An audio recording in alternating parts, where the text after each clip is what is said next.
பாடத்தோட கடைசி பகுதிக்குள்ள இப்ப நம்ம வந்துட்டோம். என்ன இருக்கும் அப்படின்னு பாத்தீங்கன்னா ரெஸ்பிரேட்டரி பேலன்ஸ் ஷீட், அதாவது சுவாச சமநிலை அப்படின்னு நம்ம கொடுத்தோம். ஏற்கனவே இப்ப நம்ம இந்த பாடங்கள்ல என்னென்ன பார்த்தோம்னா இஎம்பி பாத்வே பார்த்தோம், ரெம்டன் மேயர் பார்னோஸ் அதாவது கிளைகாலிசிஸ் பார்த்தோம், கிரப் சைக்கிள் பார்த்துருக்கிறோம், அதுக்கப்புறம் லிங்க் ரியாக்ஷன்ஸ் கொடுத்துருக்காங்க இல்லையா, இணைப்பு வினைகள் இருக்குது.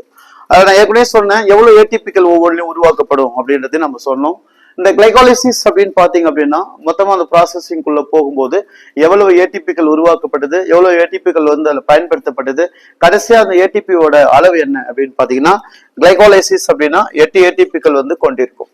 அதே போல லிங்க் ரியாக்ஷன் இணைப்பு வினைகள்ல கிடைக்கப்பட்ட ஏடிபிகளுடைய அளவு 6 ஏடிபிகளை பெற்றிருக்கும். கிரப் சுழற்சியில பெறப்பட்ட ஏடிபிகள் செலவிடப்பட்டதை போக மீதி இருக்கிறது வந்து 24 ஏடிபிகள் இருக்கும். அப்ப இந்த 24 ஏடிபி இங்க கொடுத்துருக்கும் பாருங்க, 22 பிளஸ் 2 24 ஏடிபிகள். அப்ப கிரப் சைக்கிள்ல 24, கிளைகாலிசிஸ்ல 8, லிங்க் ரியாக்ஷன்ல 6, மொத்தமா பாத்தீங்க அப்படின்னு கேட்டீங்கன்னா 18, 8 மிச்சம் 1 3, 38 ஏடிபிகள் இந்த வினையினுகள் மூலமாக நமக்கு கிடைக்குது. மொத்தமா 38 ஏடிபிகள் நமக்கு கிடைக்கப்பட்டதா சொல்றோம். அப்ப இதை கேட்பாங்க, இஎம்பில வந்து 8 ஏடிபிகள், லிங்க் ரியாக்ஷனுக்கு வந்து லிங்க் ரியாக்ஷன்ல வந்து 6 ஏடிபிகள், கிரப் சைக்கிள்ல வந்து பாத்தீங்கன்னா 24 ஏடிபிகள் என மொத்தம் 38 ஏடிபிகள் நமக்கு இதுல உருவாக்கப்படுகிறது. அடுத்து ரெஸ்பிரேட்டரி கோஷியன்ட், சுவாச ஈவு அப்படின்னு சொல்லுவாங்க. இதை சுவாச ஈவுகள்ல பொறுத்த வரைக்கும் வேரியஸ் காம்பவுண்ட் யூஸ் பண்றாங்க. லைக் இங்க பேசிக்கா வந்து ஆக்சிஜன்ஸ், கார்பன் டை ஆக்சைடு அந்த மாதிரி கூட சுவாசம் எடுக்கப்படுற காற்று, அதாவது கொடுத்துருக்காங்க volume of CO2 released and divided by volume of O2 absorption, அதாவது அப்சார்ப்டு, எவ்வளவு காற்று வெளியிடப்படுகின்ற கார்பன் டை ஆக்சைடின் அளவிற்கும் உள்ளிழுக்கப்படுகின்ற ஆக்சிஜன் அளவுக்கும் இடையே உள்ள ஈவு என்ன அப்படின்னு பாத்தீங்கன்னு கேக்குறாங்க.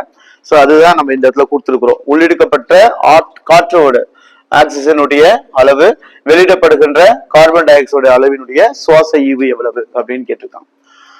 சோ இப்ப அதுக்காக தான் நம்ம என்ன கொடுத்துருக்கோம் அப்படின்னு கேட்டோம்னா சில காம்பவுண்ட் நமக்கு கொடுத்துருக்கிறோம். கார்போஹைட்ரேட் கொடுத்துருக்கோம், ஃபேட் கொடுத்துருக்கோம், புரோட்டீன்ஸ் இருக்குது, இன்னும் கூட மேலிக் ஆசிட், சம் ஆர்கானிக் ஆசிட்ல கூட கொடுத்துருப்பாங்க.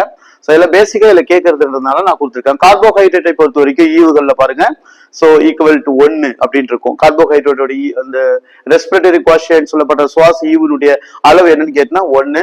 கொழுப்பு அமிலத்தினுடைய சுவாச ஈவு 0.7.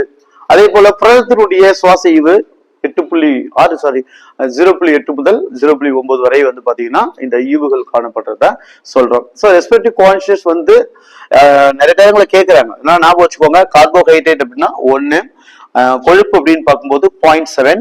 ஸோ இந்த புரோட்டீன்ஸ் வந்து பாத்தீங்கன்னா ஒரு ரேஞ்ச் கொடுத்துருக்கோம் பாருங்க, 0.8 and 0.9. ஸோ இந்த ரேஞ்சில தான் இருக்கும். இதான் வந்து ரெஸ்பிரேட்டரி கோஷியன்ட், சுவாச ஈவு என்றால் என்ன அப்படின்னு கேட்பாங்க. நம்ம ஏற்கனவே கொடுத்த மாதிரி உள்ளிழுக்கப்படுகின்ற காற்றின் அளவிற்கு வெளியிடப்படுகின்ற காற்றின் அளவுக்கு உள்ள தகவல் தான் சுவாச ஈவு. அதுல கார்போஹைட்ரேட், கொழுப்பு, புரதங்கள் என்று வேரியஸ் அந்த ப்ராடக்ட் வந்து நம்ம இங்க சப்ஸ்டிட் பண்ணிருக்கிறோம். ஸோ இந்த பாடத்தினுடைய இறுதி பகுதி இதுதான். எவ்வளவு ஏடிபிகள் கேட்பாங்க, சுவாச ஈவுனா என்னன்னு கேட்பாங்க, அதை நீங்க கவனமா ஞாபகம் வச்சுக்கோங்க. கண்டிப்பா இதை தாண்டி கொஸ்டின்ஸ் இருக்காது. ஸோ அதனாலதான் உங்களுக்கு சிம்பிளிஸ்டா கொடுத்துருக்கேன். நீங்க புக்ல பாத்தீங்கன்னா நிறைய இருக்கும், அது கொஞ்சம் மாத்தி அப்படியே சிம்பிளா கொடுத்துருக்கேன், நோட் பண்ணி வச்சுக்கோங்க. தேங்க்யூ.